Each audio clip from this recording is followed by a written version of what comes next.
There are days a man remembers because they changed his position. There are days he remembers because they changed his country, but there are also days he remembers because they showed him what lives inside the human heart. I have carried many heavy memories in my life, but there is one scene I have never been able to erase. It was the day I watched a leader raise his foot against a cross, and in that moment I felt that he was not only attacking a symbol, he was challenging something far greater than himself.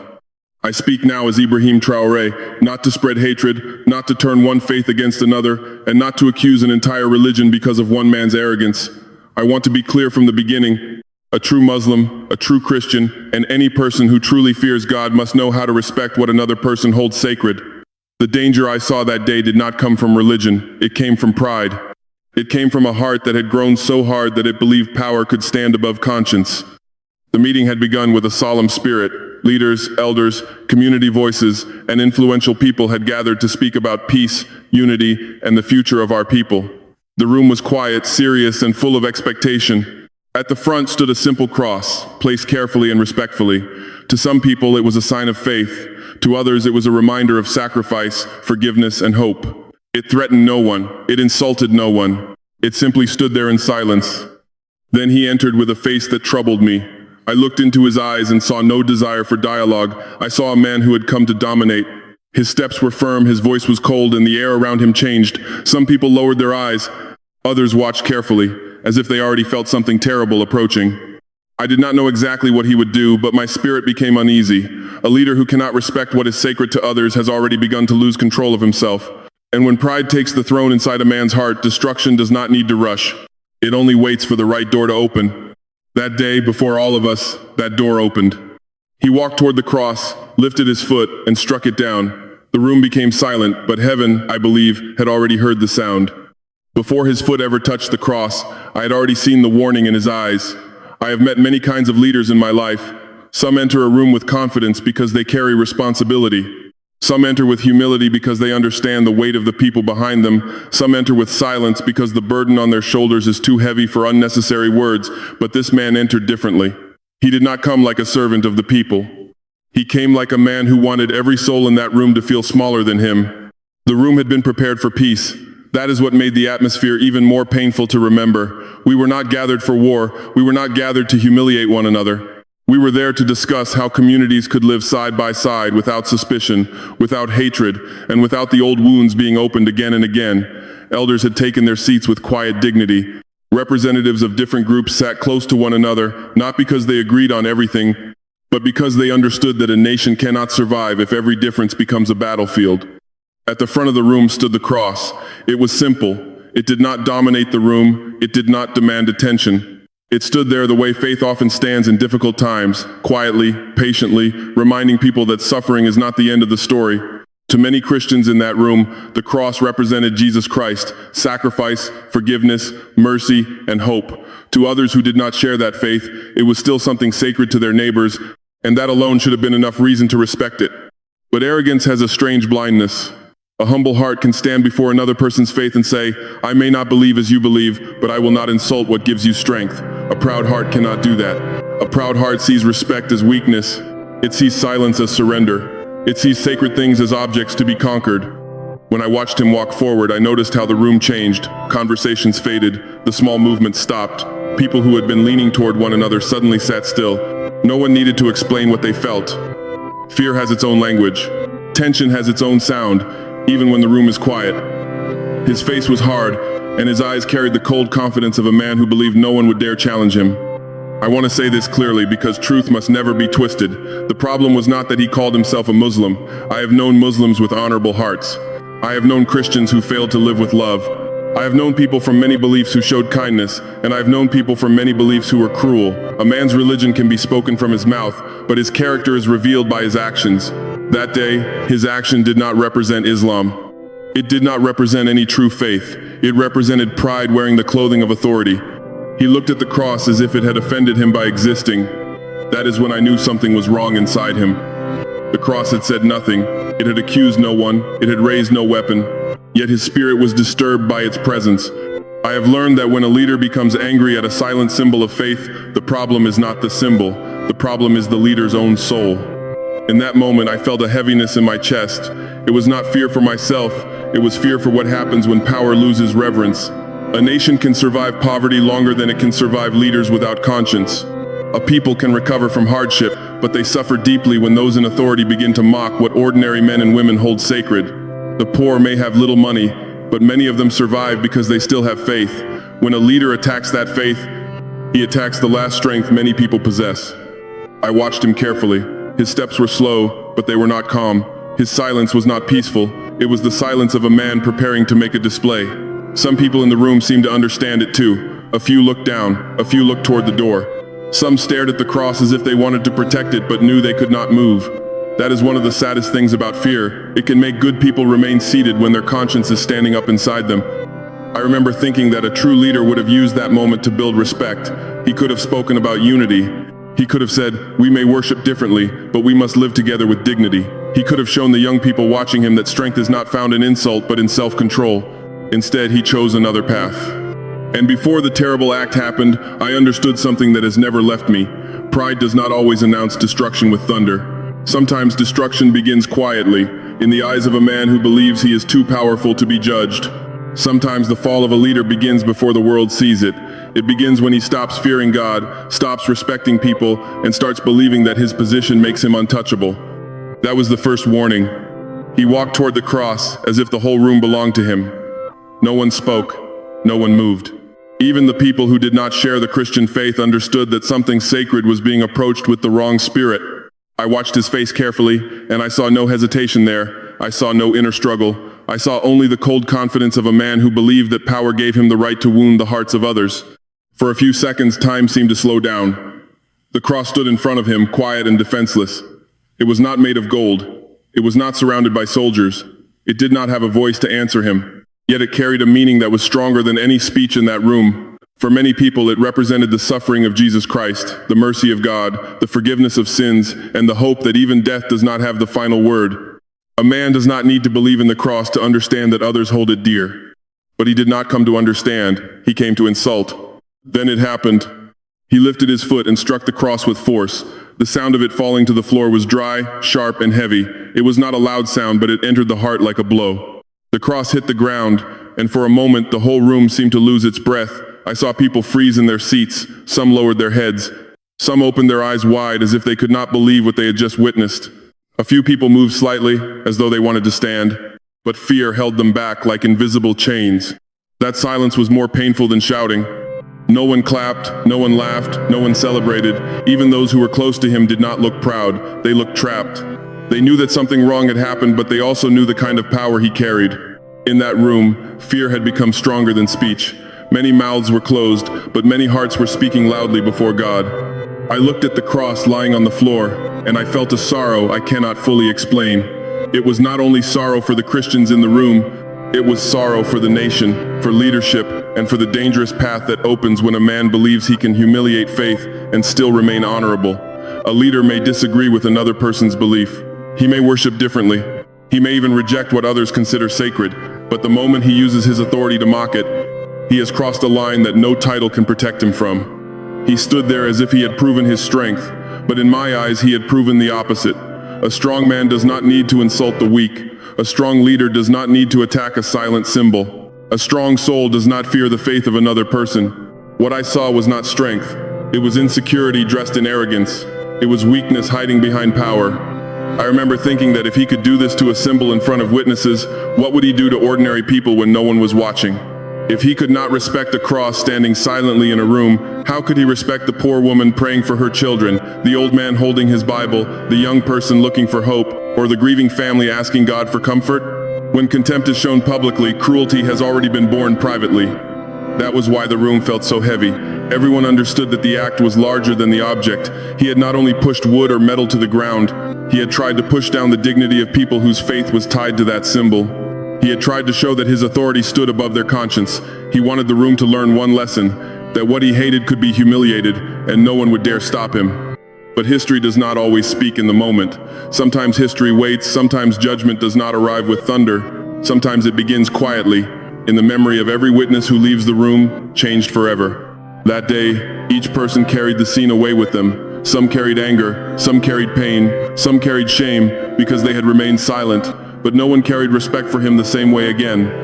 I looked at him, then looked again at the fallen cross, and a sentence formed deep inside me. I did not say it aloud then, but I have never forgotten it. He thought he had just kicked down the cross, but in truth, he had kicked against his own destiny. From that moment, something invisible began to move. Not quickly, not with fire from the sky, not with noise that the world could immediately measure, but a crack had opened beneath his feet. The same foot he used to strike what others held sacred had stepped onto the road of his own downfall. He still had his title, he still had his guards, he still had people around him who feared him. But the foundation under him had already begun to weaken. And when a leader loses the moral ground beneath him, even the highest chair cannot keep him standing forever. After the cross fell, the most frightening thing was not the sound, it was the silence that followed. I have heard crowds shout in anger. I have heard people argue when pride fills a room. I have heard soldiers speak with hard voices and elders speak with pain in their throats. But that silence was different. It was not peace. It was not respect. It was fear pressing its hand over every mouth in the room. No one stood up immediately. No one asked him why he had done it. No one dared to pick up the cross from the floor while he was still standing there with that cold look on his face. The room was filled with people who knew right from wrong, yet many of them sat still because power had made them afraid. That is one of the saddest things I learned that day. A leader can frighten people so deeply that even when their hearts are crying out, their bodies remain frozen. I looked around and saw many different faces carrying the same pain. Some people were angry, their eyes were sharp, but their lips remained closed. Some were ashamed, not because they had done wrong, but because they felt unable to defend what they believed was sacred. Some looked down at the floor, as if they could not bear to see the cross lying there. Others stared at the man who had kicked it, perhaps wondering how someone with authority could become so small in spirit. That silence revealed something important to me. It showed that fear can control a room, but it cannot control conscience. The people may not have spoken aloud, but inside them a judgment had already begun. A leader may command guards. He may command officials. He may command a microphone, but he cannot command the secret chord inside the human heart.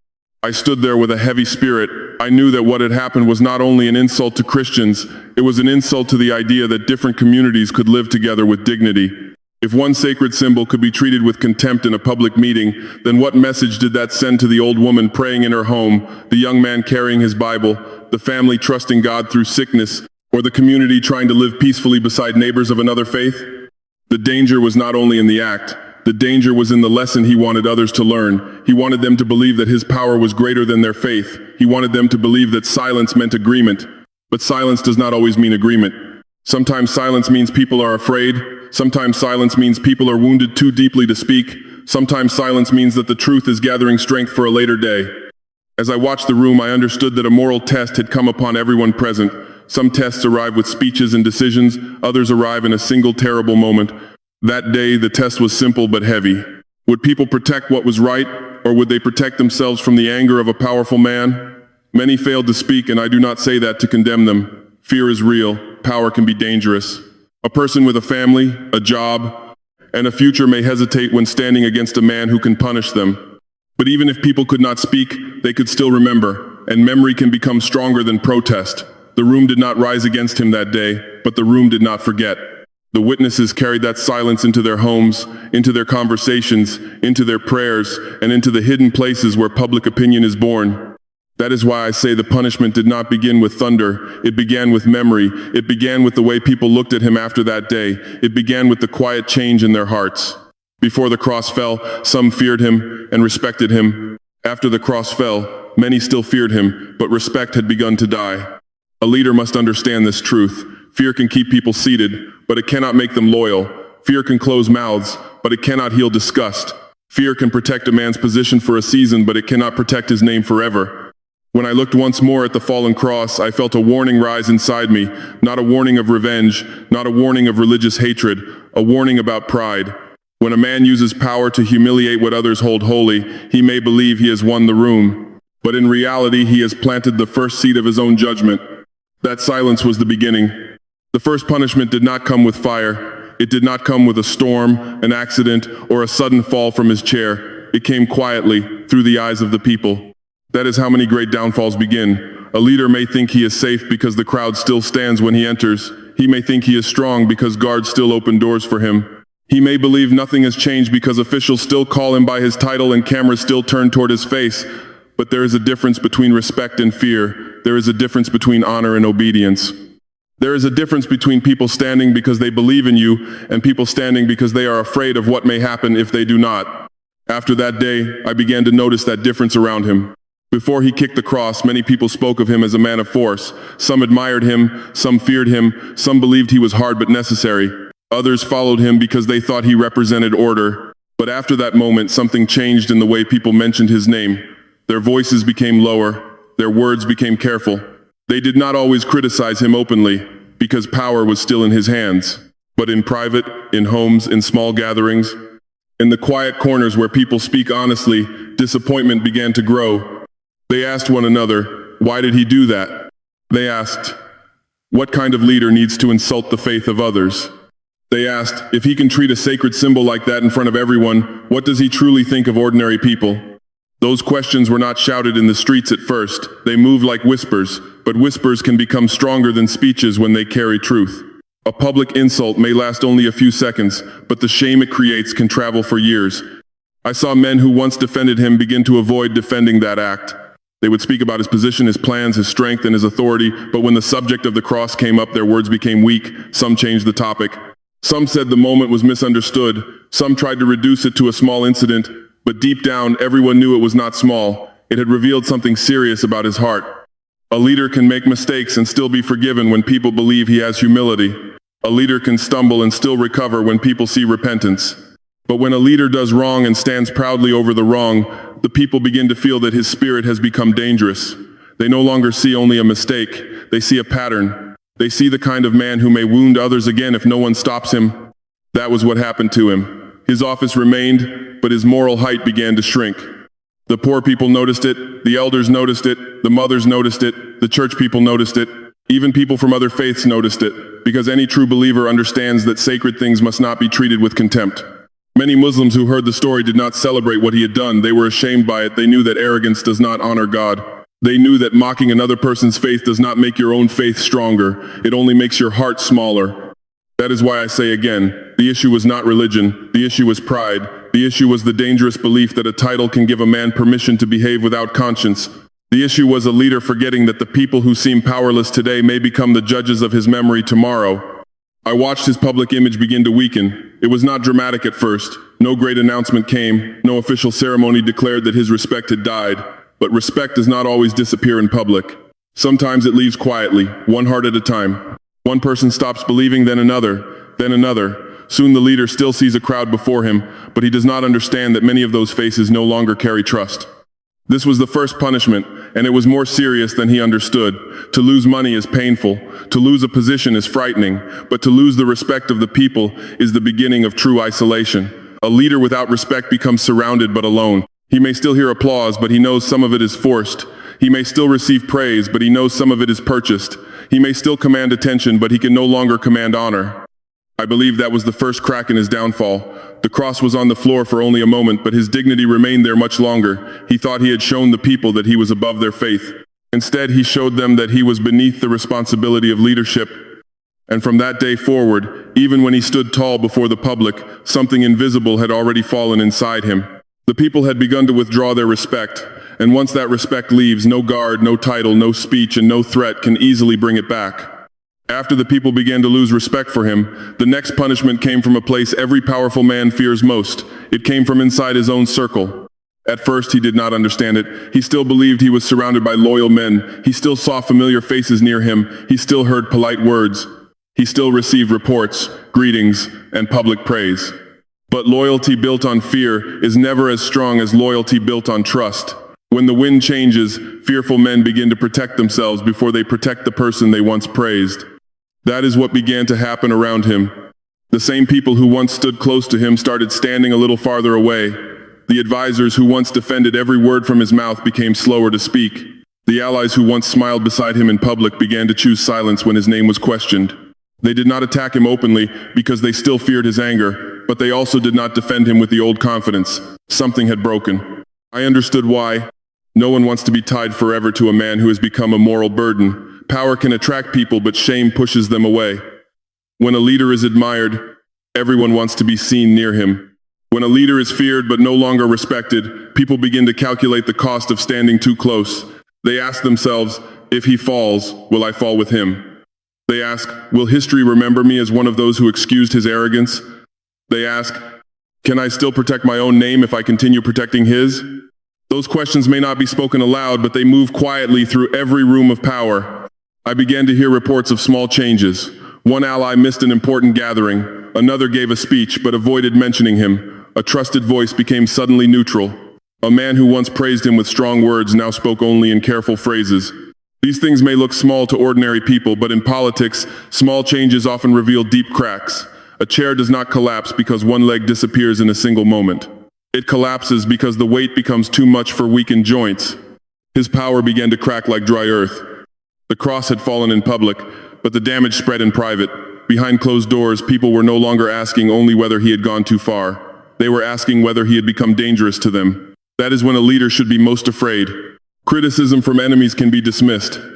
Anger from the public can be managed for a time, but when allies begin to doubt, the foundation is already shaking. I have seen this truth many times. A leader may think his strongest protection is the army, the office, the party, the wealth, or the police around him. But often his real protection is the belief among those near him that he is still useful, still respected, and still able to lead without destroying them. Once that belief weakens, the walls around him become painted walls. They may look solid, but they cannot hold back a storm. That man did not lose all his allies in one day. Punishment often moves slowly so that the proud man can see it coming and still refuse to change. He had chances to humble himself. He could have apologized. He could have said, I acted wrongly. I allowed pride to control me. I will respect the faith of others.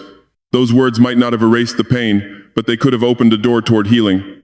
But pride rarely chooses the door of repentance. Instead, he acted as though nothing had happened. He expected everyone else to forget what their own eyes had seen. He wanted the people to treat his arrogance as strength. He wanted his allies to defend the indefensible. But even those who depended on him began to feel the danger of carrying his shame. This was the second punishment. His authority did not disappear, but it became unstable. His circle did not vanish, but it became colder. His name still opened doors, but behind those doors, people began preparing separate exits. The men around him still bowed, but some bowed with their bodies while withdrawing their hearts. That is a lonely place for any leader. A man may survive public anger if his inner circle remains firm. He may survive rumors if his closest people still believe in him. But when the people outside lose respect and the people inside lose confidence, his power becomes like a house with a beautiful front and a rotten foundation. It may stand for a while. It may even look strong from a distance, but every storm becomes a threat. I looked at what was happening and remembered the moment he kicked the cross. He thought he had shown control over the room, but now the room had followed him into every part of his life. The silence of that day had become the silence of his allies. The fear of that day had become suspicion. The shame of that day had become distance. And once distance enters the circle of power, betrayal does not need to be invited. It finds its own way in. The third punishment reached a place more painful than public criticism and more personal than political betrayal. It reached his family. A man may pretend he does not hear the anger of strangers. He may dismiss the voices of critics. He may call opponents jealous, bitter, or weak. He may stand before cameras and act as if nothing has touched him. But when shame enters the home, even the proudest man begins to feel a different kind of pain. After that day, the story did not remain inside the room. No serious act of disrespect ever remains where it first happens. It travels. It moves from one mouth to another, from one house to another, from one community to another. People repeated what they had seen. Some repeated it with anger. Some repeated it with sadness. Some repeated it as a warning to their children. And soon the act was no longer only about him. It began to touch everyone connected to his name. That is one of the hidden costs of arrogance. A leader may commit the act alone, but his family often carries the stain with him. People began to look at his relatives differently. Some wondered what kind of conversations happened inside his home. Some asked whether his children were ashamed. Some asked whether his wife, brothers, sisters, and close relatives had tried to correct him. It was unfair for the innocent to suffer for one man's pride, but that is how public shame often works. It does not stop neatly at the guilty person's door. It spreads like smoke through every room of the house.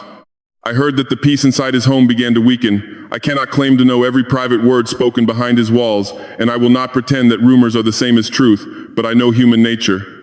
I know what happens when a family name becomes tied to disgrace. Dinner tables become quieter. Simple conversations become heavy. Children hear whispers that were never meant for them. Relatives avoid certain questions because the answers hurt too much. The man who had wanted to appear powerful before the public now had to face eyes that power could not command in the same way. At home, titles do not carry the same weight. A wife does not see only the office. Children do not see only the uniform, the guards, or the public image. Family sees the man after the door closes. Family sees whether he sleeps peacefully. Family hears the anger in his voice. Family feels the coldness that pride brings into a house. And there are questions that no amount of power can answer. Why did you do it? Why did you need to humiliate what others hold sacred? Why did you place our name inside this shame? Why did you make our family carry the weight of your pride? Those questions are heavier than accusations from enemies. An enemy's anger can be rejected. A journalist's question can be avoided. A crowd's disappointment can be hidden behind security. But when the disappointment comes from the eyes of your own blood, there is nowhere easy to hide. I thought about his children, because children often pay quietly for the sins of powerful parents. They may not have lifted the foot, they may not have spoken the insult, they may not have shared the arrogance, yet they walk through society carrying the family name. People look at them and remember what their father did. Some speak directly, others speak with silence. Sometimes silence wounds more deeply than words. That is why leadership must never be treated as a stage for personal pride. A leader does not belong only to himself. His decisions touch his people, his allies, his children, his home, and even those who did not choose to stand beside him. When a leader acts with humility, his family can walk with dignity. When he acts with cruelty, his family may be forced to walk through shame they did not create. I do not rejoice in that. I did not rejoice then, and I do not rejoice now. A man's downfall should never become entertainment for those who still have a conscience. I tell this part of the story with sadness, because it shows how far the consequences of one arrogant moment can travel. He thought he was proving himself in front of a room, but he was also placing a burden on the shoulders of those who loved him. The home, which should have been a place of rest, became another place where the act followed him. The cross he kicked down did not remain on the floor of that meeting room. In memory, it entered his house. It sat at his table. It stood between him and those who expected better from him. It became a silent witness in every conversation he tried to avoid. This was the third punishment. It was not simply that people criticized him, it was that his own name became difficult for his family to carry. The shame moved from the public square into the private home. The wound moved from politics into blood. And when a man's pride brings pain upon those closest to him, his punishment has entered a much deeper place. I understood then that power can protect a man from many public consequences for a season, but it cannot protect him from the sorrow he brings into his own house. It cannot force his family to admire what they secretly condemn. It cannot erase the disappointment of those who wanted to respect him, love him, and be proud of him. He had kicked the cross before witnesses, but the echo reached his home. And in that echo, his family began to carry a shame that should never have been theirs. The fourth punishment did not first appear in public records or official announcements. It appeared in his face. A man can hide many things from the crowd. He can wear a strong suit. He can raise his voice. He can stand before cameras and speak as if nothing has touched him. He can surround himself with guards, advisors, and people trained to clap at the right moment. But there is one thing a man cannot fully hide forever. He cannot hide the unrest inside his own soul. After he lost the respect of the people, after his allies began to step away, and after shame entered his family name, something changed inside him. From the outside, he still tried to appear powerful. He still attended meetings. He still gave orders. He still spoke with the hard tone of a man who wanted everyone to believe he remained untouched. But I could see that the old certainty was leaving him. His eyes no longer rested easily on people. They moved with suspicion. His smile no longer came naturally. It appeared only when he remembered that others were watching.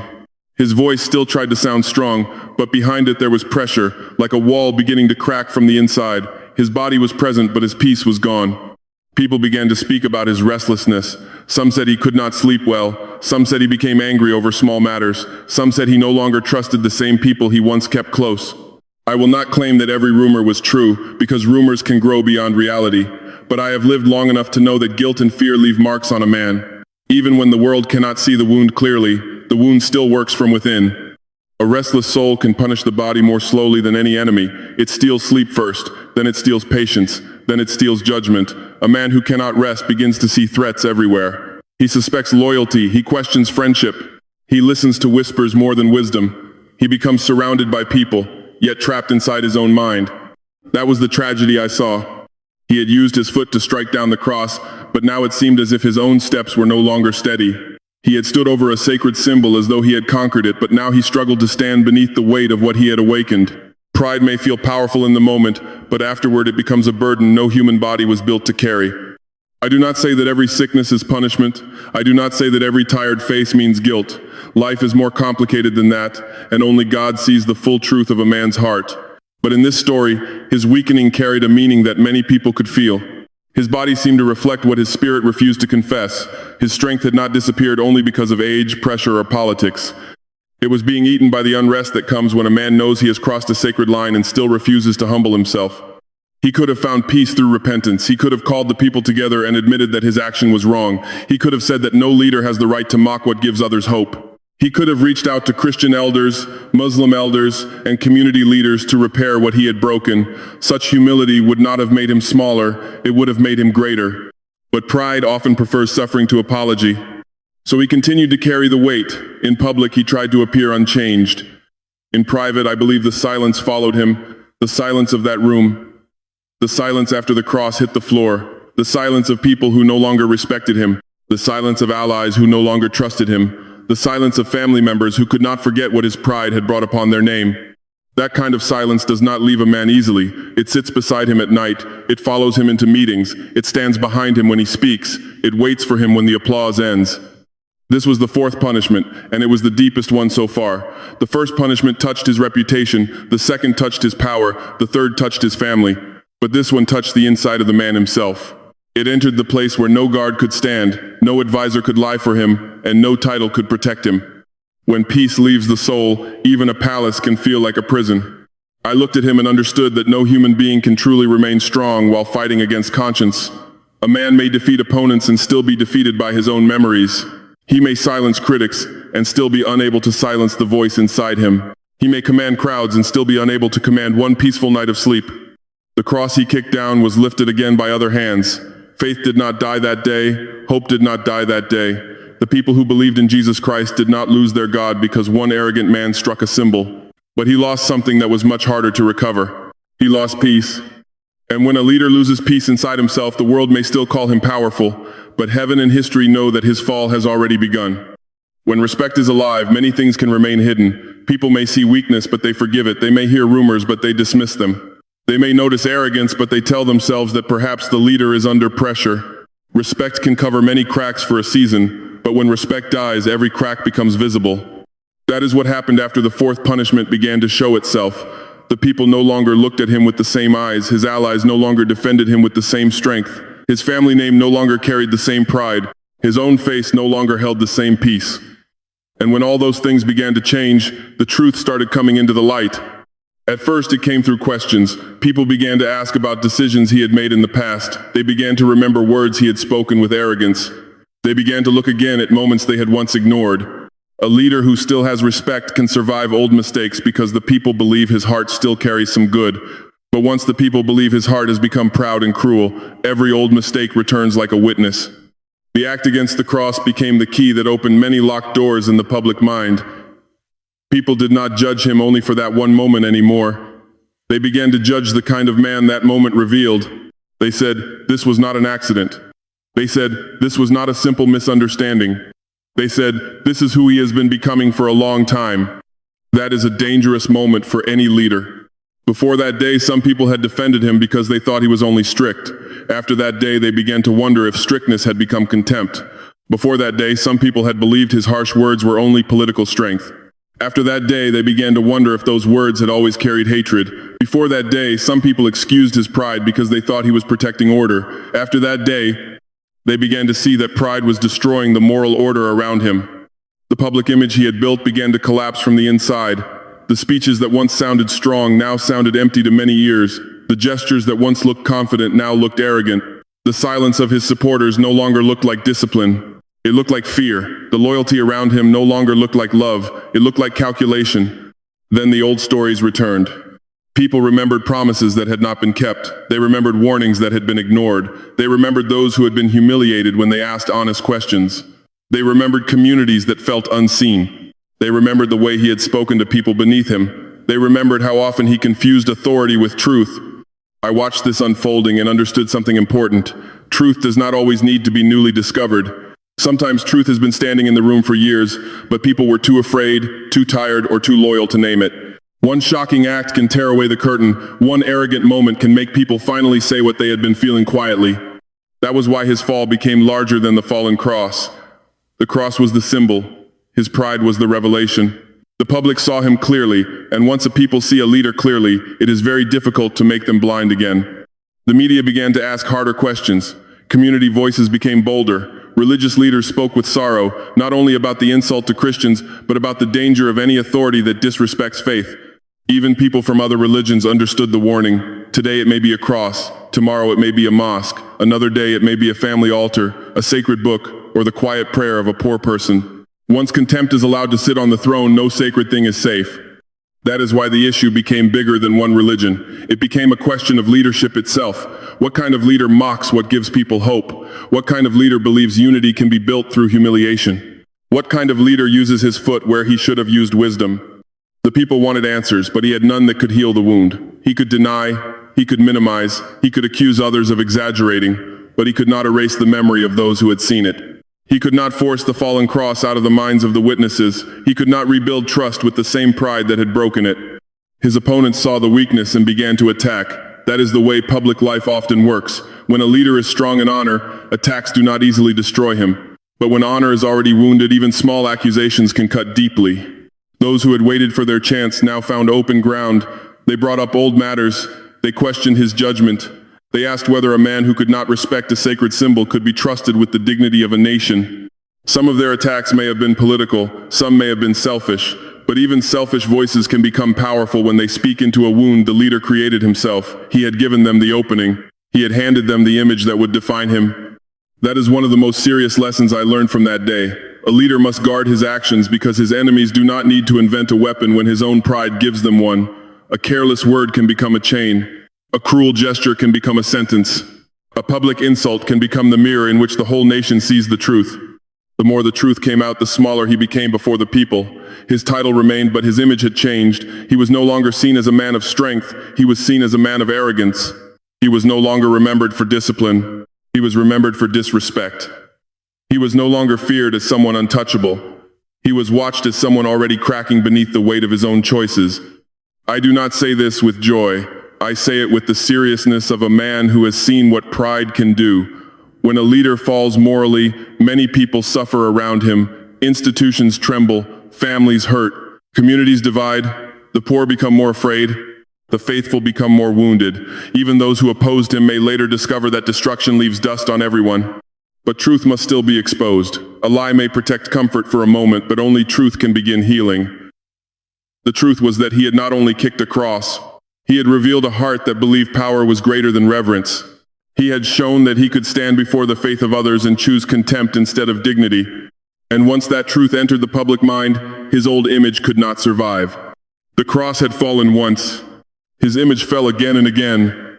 The final consequence was the heaviest, because it did not end with one speech, one scandal, one illness, or one season of public anger. It entered the memory of the people.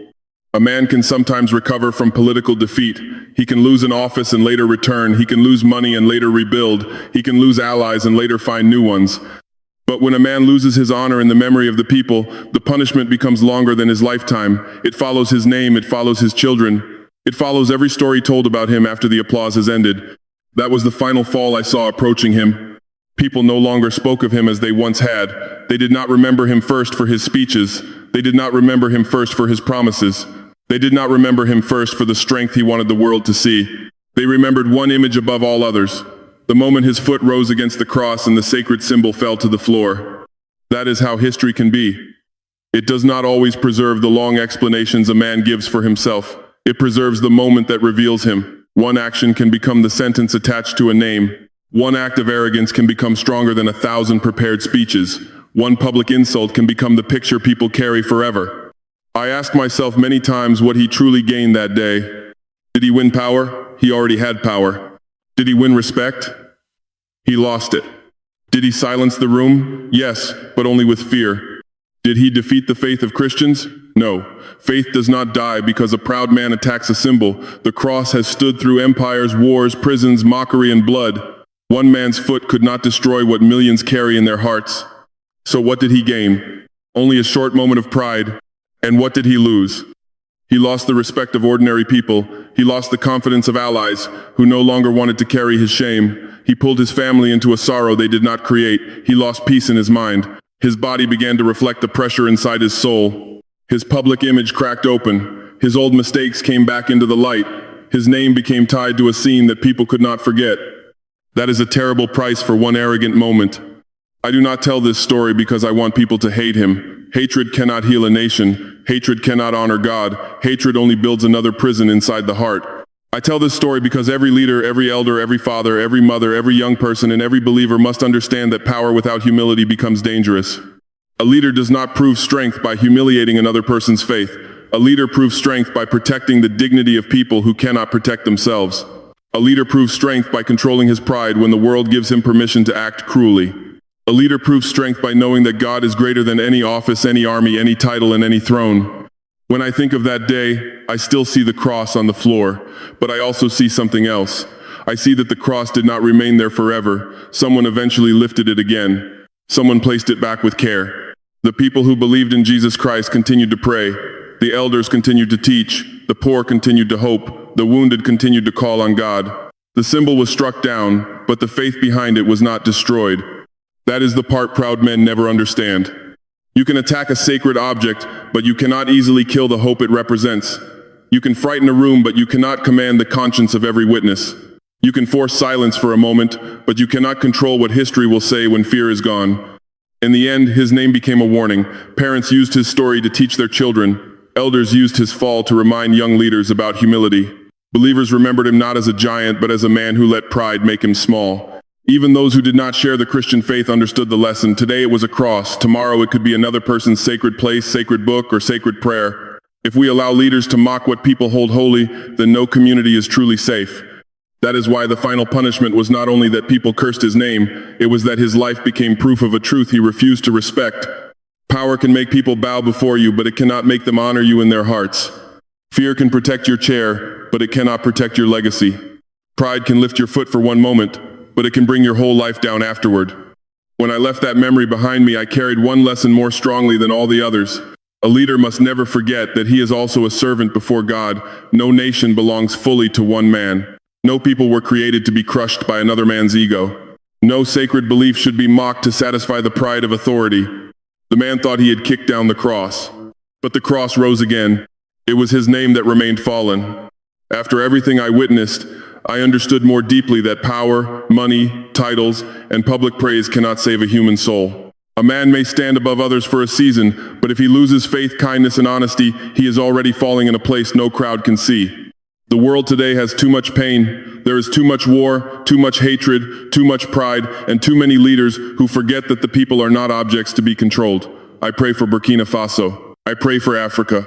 I pray for the people of America, and for every person across the world who still believes that goodness is worth defending. Let us turn away from evil. Let us step away from greed. Let us reject hatred before it poisons our homes, our communities, and our nations.